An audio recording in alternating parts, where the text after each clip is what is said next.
Hello and welcome to episode 73 of This Week in Germany. We'll be bringing the world to Germany and Germany to the world with news for the week beginning the 24th of May, 2015. My name's Daniel. And I'm Rob, and back from my holiday. Each week we feature stories from the news, society, and culture in the English language. If you want to find out more, including ways to follow us on Facebook and Twitter, head over to our website, thisweekingermany.de.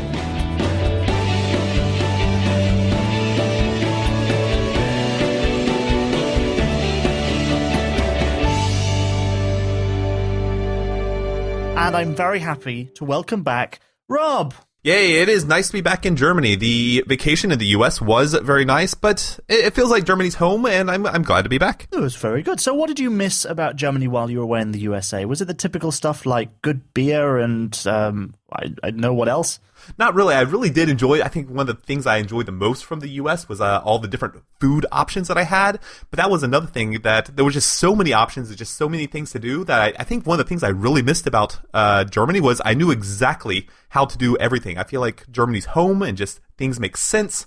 And that was what I missed about Germany, the German order of everyday life. That doesn't sound like the most convincing thing ever. What I liked was that I didn't have any choices, and that... No, okay, that may sound a little harsh. What I liked was that in Germany, everything just, it feels like home and everything is in order, and I don't have to worry about anything. Right, okay, because there's kind of like a system for everything. You can just get on with it. You don't need to worry about, okay, well, where do I start? Where do I begin to even think about this? I understand what you mean.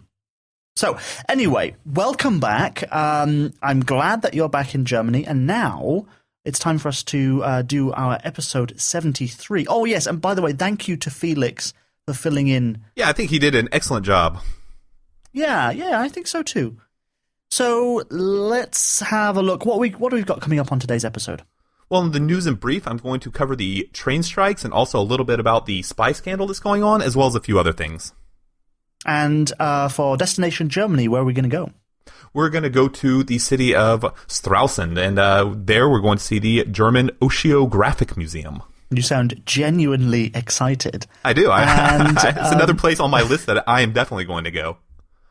Very cool. And then we have a German of the Week. There's an old lady who's had a ton of kids, basically. That's the summary. That's everything in a nutshell. But you'll find out more about that in our German of the Week section. Rob, do you like German TV? Why, I don't watch a lot of it. I have seen a few things in it. Yeah, I could say it's entertaining. Television is a way to reflect the culture of a country. But to do that effectively, it needs a good structure. In Germany, every household has to pay a fee which funds public media, whether they use it or not, whether they even own a television or not. There's also commercial media funded by advertising. Plenty of media critics believe that this system is broken, saying public media is wasteful and uncreative, while commercial media provides high rating but mindless shows. Our guest this week, Philipp Walulis, is a satirist with his own program, Walulis Sieht Fern, on the channel 1+. He parodies the typical show formats, revealing hard-to-break habits of TV production by asking questions such as, what if Game of Thrones was made in Germany? Was ist das denn? Deutsche Produktionen verkaufen sich einfach besser ins Ausland mit Nazis. Abführen! Das werdet ihr noch bereuen. And other questions like, what's the formula of a typical crime drama? Wieso haben Sie den Mord begangen? Hab ich nicht. Haben Sie doch! Hab ich nicht. Haben Sie doch! Hab ich nicht! Haben Sie doch! Blödsinn! Ich kann's gar nicht gewesen sein! Wieso? Weil wir erst in der Mitte des Tatorts sind. So, I spoke to Philip earlier this week, and I started off by asking him a simple question. Is German TV any good? Well, I guess the common answer would be no. Well, it's quite on vogue to say German television is totally bad. And if you take a look at German television, like the main programs that are on the big television networks like RTL or ARD, RTL is a private broadcasting company, ARD is a public broadcasting company. And if you take a look at them, yeah, they are quite bad because the commercial programs are trying to save costs, and they are showing very cheap programs that are very cheap produced with bad actors. And on the other hand, the public broadcasting system in the afternoon is trying to appeal to old people, I guess. So they're showing just like telenovelas and daily soaps for older people. But if you dig deeper and if you really try to look for the good stuff, you can find it on German television. But it's mostly hidden in the small channels like ZDF Neo or 1 Plus, which are the small channels of the public broadcasting system. Well, the smaller channels can take more risks. They have less money to work with from the public, so the public sees something that fails less as just being wasted money or wasted public money. And so that way they can come up with some new ideas that the bigger channels might not want to risk putting into production. Yeah, I guess the big channels might worry that if they put too much money into something that fails, then they'll be criticized for wasting public money. And I think Jan Böhmermann is one example of a breakthrough success. He started on a niche channel, and his show is now broadcast on a main network on ZDF. His show's hectic nature doesn't seem forced like some other ones, and the team on that production work hard to make something different and surprising each week. Like this crazy song, which I know you like very much, Rob, which is all about Greece's finance minister. Oh, this song is great.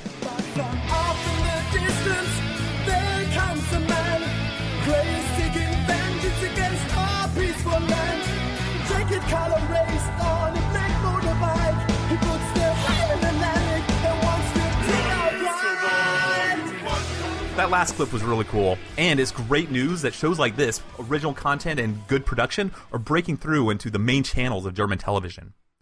You also mentioned Game of Thrones earlier.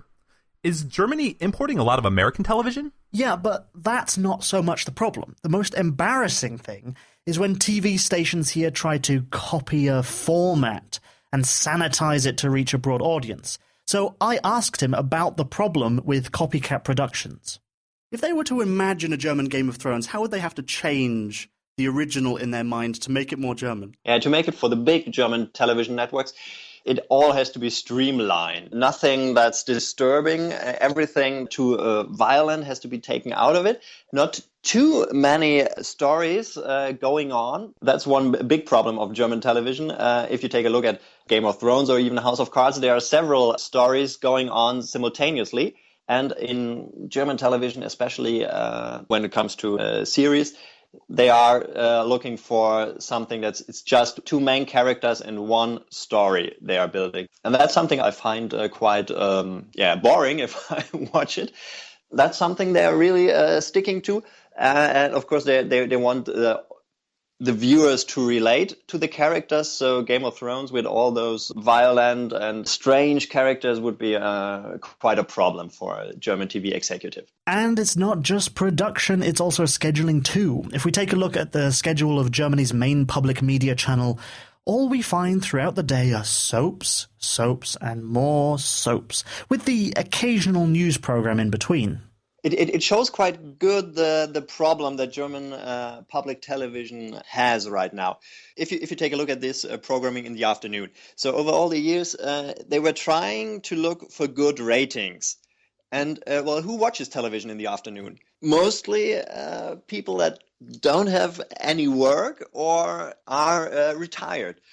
And so they started doing programs for those people, and then came the internet, and even more young people moved away from that, watching that programming. If you're a German public television executive, you're in kind of a dilemma. On one hand, you must do programming that has high ratings, because if you don't have high ratings, people would say, hey, why are we paying for that? Nobody watches it.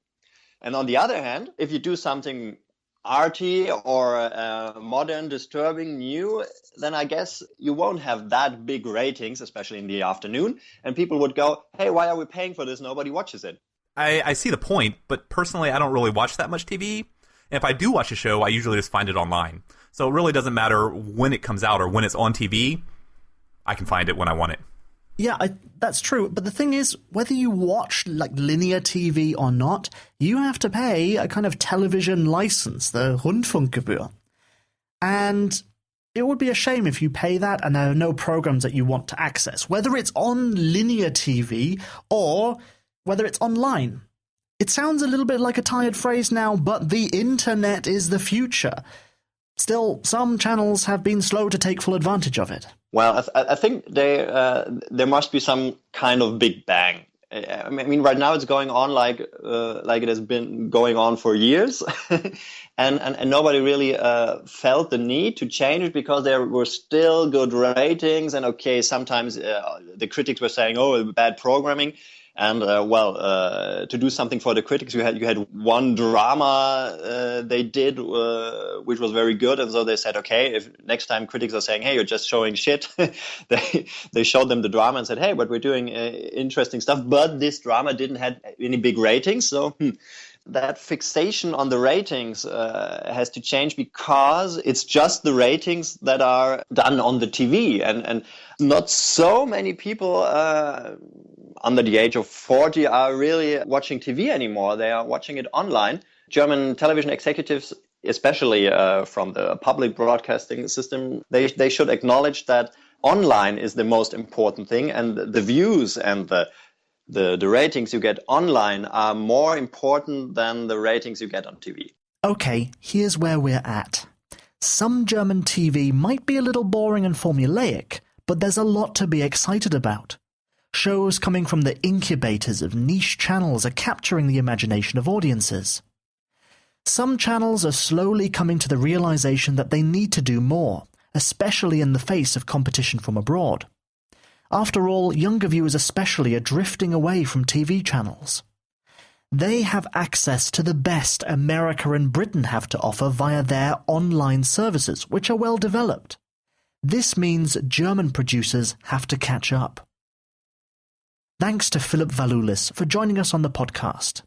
The full interview with him will be available as a Twig Extra podcast later this week.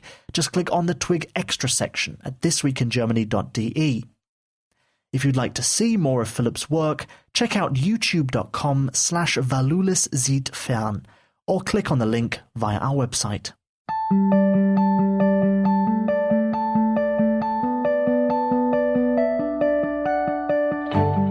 And now for this week's News in Brief.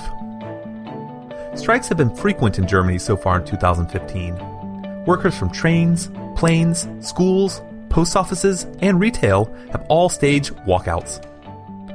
Old, strong labor unions used to be the power force in setting wages. After the fall of the wall, German companies had access to cheap labor in the Far East of Europe. This limited the power of unions, as manufacturing jobs were easy to move abroad. The power now lies in the hands of service-type jobs, which are much harder to outsource. This past week, Germany was experiencing a large-scale strike from the train drivers' union. This union, the GDL, has staged 10 strikes so far in the past 8 months. The most recent was a 3,000 driver strike earlier this month, which lasted for 6 days. This strike over wages and rights may have cost Germany's main rail operator, Deutsche Bahn, about 75 million euros in losses. Negotiations have still not come to a full close. Starting this week, both sides will enter into a mediation to try and work out a compromise, and the GDL has promised that no more strikes will be held until at least June 15th. The German parliament has passed a bill limiting the power of smaller unions like the GDL. It is intended to stop large-scale disruption of services by relatively few workers. Small unions like the GDL, which are train drivers, and Cockpit, which are Lufthansa pilots, can still negotiate for their wages. But if there's a conflict, the action of the bigger unions would trump the others' demands. Labor Minister Andrea Nahles said that this is to help prevent the small unions from striking for themselves rather than the greater good. A huge union like Verdi opposes this law. They said that it would be a slippery slope of limiting unions' rights. Gerhard Schindler is the head of Germany's intelligence agency, the BND. This week he spoke to a special NSA preliminary investigation committee. The committee is investigating the ties between Germany and the United States intelligence agency, the NSA. Schindler claimed that the BND had made some mistakes while processing requests from the NSA. Such requests included German phone numbers and email addresses. He said that he only recently found out about some of the problematic search terms being used demanded by the U.S. He placed the blame on the lack of communication between the BND offices around the country. Though, he went on to say that Germany was dependent on the NSA for intelligence and security, and that American spies were necessary for the protection of Germany. This last week, Ireland voted with a huge majority to allow same-sex marriages. Before, gay partnerships were recognized, but marriages were not. Germany has also recognized same-sex partnerships since 2001, but still does not have a legal gay marriage. The Green Party addressed Chancellor Angela Merkel about the issue in the newspaper Die Welt. "It's time, Mrs. Merkel," they said. The Green Party is trying to lead the way to ensure that all German couples can share the same tax and adoption rights. Their spokesperson, Volker Beck, said that this change in Ireland could bring the momentum for marriage equality in Germany. This past Thursday, a new report came out for the Organization of Economic Cooperation and Development, the OECD. That showed that since the economic crisis in Europe, that the rich and highly educated continue to gain, while the poor are not moving to a better position. The authors of this report said that the same wealth inequality in Germany was not as pronounced in other countries that were also part of the OECD.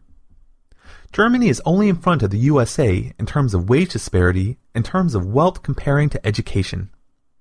Right now, lower educated people in Germany earn 60% less than those with post-secondary educations. The OECD Secretary General believes that countries like Germany are at a tipping point. He said that governments need to address these issues, and if not, it will harm the country's economic growth prospects as well as cutting into their social fabric. And last but not least, the Eurovision Song Contest took place in Vienna with a record 27 countries competing. When you look at me, you know you're not to read, because the face I see is not the one I know. Germany's contesting entry was Anne-Sophie, singing the song Black Smoke. Unfortunately, Germany gained 0 votes and came in 26th place in the contest. In the end, Sweden won the title and gets to host the contest next year. Was the song really that bad? Do you think Germany could have done better? Go on Facebook and Twitter and let us know. And that's the news in brief. If you'd like a quick and simple way to keep up with the latest from Germany, sign up for our bi-weekly email newsletter, which you can find on our website, thisweekingermany.de. And Rob, I'd like to thank you once again for deciding to come back to Germany rather than staying in the USA. And one of the things which I bet you're very happy about is you get to visit all of the destinations, right, that are available to you in Germany, because there's a lot of great places to go to. Isn't that right? That's right. Coming up right now is Destination Germany. What? That's such a surprise. I'm glad you have a destination available, because it was almost like we planned it. It was almost like we planned it. In fact, we did plan it. We'll be taking you on a journey somewhere in the country which we believe is well worth a visit. Whether you're a tourist or a permanent resident, a foreigner or a German citizen. Here we'll be covering the famous sites as well as those little-known corners of Deutschland. All that really matters is showing you that Germany is an interesting and exciting place to visit. If you enjoyed the destinations that we talk about each week, go to our website, thisweekingermany.de, and we'll have photos of each week's destination. Yeah, loads of really cool photos on there, and I noticed that these are very shareable on Facebook. So all of our Facebook likers and the Twitter people as well, they really love to see these locations. They really love those pictures. So if you don't check them out, you might be missing something, I'd say. So thisweekingermany.de, check out the photos. And in our episode last week, our destination was the tropical biosphere in Potsdam. So it's like an indoor 700 square meter, kind of like, I guess it's like a museum, which lets you experience what it's like to be in a rainforest. Though I don't know, is that a museum or is it, what would you call it, a biosphere? It's I guess a museum makes it sound like it's full of exhibits, but this is like an experience. It's not full of artifacts or anything like that, but yeah, it is kind of like you're actually inside of a rainforest and to get that experience while you're still in the middle of Germany. Yeah, so 20,000 plants, including beautiful flowers you're unlikely to find anywhere else in the country. And when you visit, make sure you dress accordingly, because it does get quite warm inside, as you can imagine in like a tropical rainforest. But we're going to get away from the rainforest now, and we're going to go somewhere else From the rainforest to another environment entirely, where in Germany are you taking us this week, Rob? Last week's destination was very humid, and this week's is downright wet. Our destination this episode is the German Oceanographic Museum, or Meeresmuseum in German, and it's made up of 4 different sites that are all located in the northern state of Mecklenburg-Vorpommern, or in English it is Mecklenburg-West Pomerania. 4 different sites. You have to drive all over that state in order to see what this museum has to offer. Fortunately not. 3 of the 4 are all located in the city of Stralsund, and the 4th is not far away. It's on a little peninsula northwest of there. Though it might be a good idea not to try and visit them all on the same day, because it would be a lot to take in. Okay, so what does this museum offer to visitors? I guess ocean stuff, right? The first and main part of the museum was built back in 1951 to show guests terrariums and aquariums of amphibians, reptiles, and other animals that are from the Baltic Sea. It has been expanding regularly, and it now includes much, much more exhibits. That sounds very large, then. The main museum was originally built from inside of an old monastery, and it was just using a single floor from a single building. Now it has multiple buildings and multiple floors that provide a wide variety of different exhibitions. Sounds very nice. So people loved seeing these cool and crazy animals so much that they decided to expand it. So it must be a pretty nice place. What kind of exhibits do they have inside today? Now they're offering a wide variety of interesting things like marine biology, whales, the history of fishing in Germany, as well as what fishing was like in the GDR, as well as how man and man's pollution is affecting the area and the sea. Oh, and there's an exhibit that is found that's all about what the Baltic coast is like, of course. Well, I hope that there's an aquarium there so I can see what's actually under the water. Well, the basement has been turned into a full aquarium with 4 different habitats: tropical, Mediterranean, as well as a habitat for sharks and one for turtles. That sounds pretty cool, but is it a little bit small to put everything that's going to be found under the water into like an underground aquarium? Well, that is where the first of the 3 different satellite museums come out. One of the most popular and probably even more visited than the main building itself is the Oceanographic. The Oceanium. The Oceanium, that's exactly what I said. Yes. It's a kind of bit like the you were saying about the Technoseum in Mannheim a couple of weeks ago. Yep, the Oceanium is a full and modern aquarium that is located in Stralsund with 5 permanent exhibitions. The world's ocean, Baltic Sea, exploration and exploration of seas, the giants of the sea, as well as a children's area. And you will be so when you can see the children swimming under the water in the tanks, right? Yes, all the children. You put on the wetsuits, and the children, just all the different children from all the different worlds all over the place, are just swimming all over. Yes, but you'll be amazed at the size of some of these aquariums. The monster tank has 2.6 million liters of water in it. That sounds like a lot of water. Well, what about the other 2 satellite museums? Okay, Rob, I'm going to give you a challenge now. I dare you to try and pronounce the names of the other 2 museums. Okay, they do sound quite similar, but I'm going to give it a try. It's the Nautinium and the Naturium. Is that close? Very good. Yeah, that's perfect. You said that one of them was close and the other one required a little bit of travel to reach? Yes, the Nautinium is in the city of Stralsund also, and it's a large indoor and outdoor museum that focuses on fishing, shipbuilding, marine research, and hydrography, which is the measurement of the shape of the body of water. And that's an English word. Yeah. The Nauturium is located about 50 kilometers away. It's on the very tip of a peninsula of Drauser. Its theme is Drauser, yeah.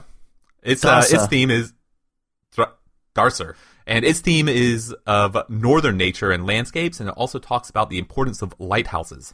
Something that I think makes it extremely interesting is that you can't actually just drive there. You can drive it so far as to the town of Prero, but from there you must walk or bike about 5 kilometers in order to reach the museum. Wonderful, wonderful, wonderful. And of course, if you want to see the exciting world of the oceans, then you can go to our website, thisweekingermany.de, where you'll find pictures, as always, of this week's destination. Next up, our German of the Week section, where we put the spotlight on a prominent person from this week's news, a German citizen or even a foreigner who we deem an honorary German, who's had an effect, for better or worse, on German culture, society, or politics. This episode, our German of the Week is Annegret Raunig. She also wins the award for my favorite unpronounceable name. You probably won't know her. She's not a famous athlete, politician, or a YouTube star. But you may have read her story, which was pretty much on every news website in the world. Annegret is a high school teacher in the city of Berlin. And what makes this woman a hot topic is that this week she gave birth at the age of 65. And not to a single child, but 2 quadruplets. 3 boys and a girl. Even more remarkable is that this grandmother already had 13 children, bringing her total up to a giant number of 17 children. This was an artificially created pregnancy. Both the eggs and the sperm have been donated, fertilized, and then implanted in a medical clinic. This procedure took place abroad, as it's prohibited in Germany. Critics said that due to her age, she shouldn't have used the available science to try and force a pregnancy. An obstetrician working at the University of Leipzig said that anyone over the age of 60 would be considered a high-risk pregnancy. At that age, the human body is just not designed for it. Annegret had tried to have more kids naturally, but she wasn't successful. This was a shock now when an ultrasound showed her that she was pregnant and carrying 4 children. And a reason for having more children at such a late age? Annegret said that her 9-year-old daughter asked her for a younger sibling. That was our German of the Week, and that means it's the end of episode number 73. And of course, every single week we put loads of work into this episode so you can find out more about Germany. And if you want to support us, you can do just a little thing in return.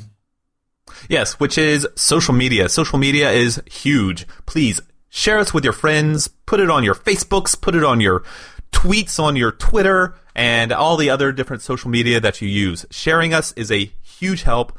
Going to iTunes, maybe writing a little review of how great you like us, giving us 5 stars, that helps us immensely. And look for all these links on our website, thisweekingermany.de. Yeah, everything's in the sidebar, all of the different ways you want to interact with us. And I tell you what, if enough of you give us 5-star ratings on iTunes, we could even get featured. So that would be nice. That would be very, very nice indeed. This Week in Germany is produced by me, Daniel Winter. It is written and presented by myself and Rob Bishop. And we'd like to give a big thanks to Philipp Walulis for talking to us about German television. You can check out clips from his TV show at youtube.com/Walulis Sieht Fern, or click the link via our website. Thank you very much for listening. We'll be back in 7 days with more of This Week in Germany.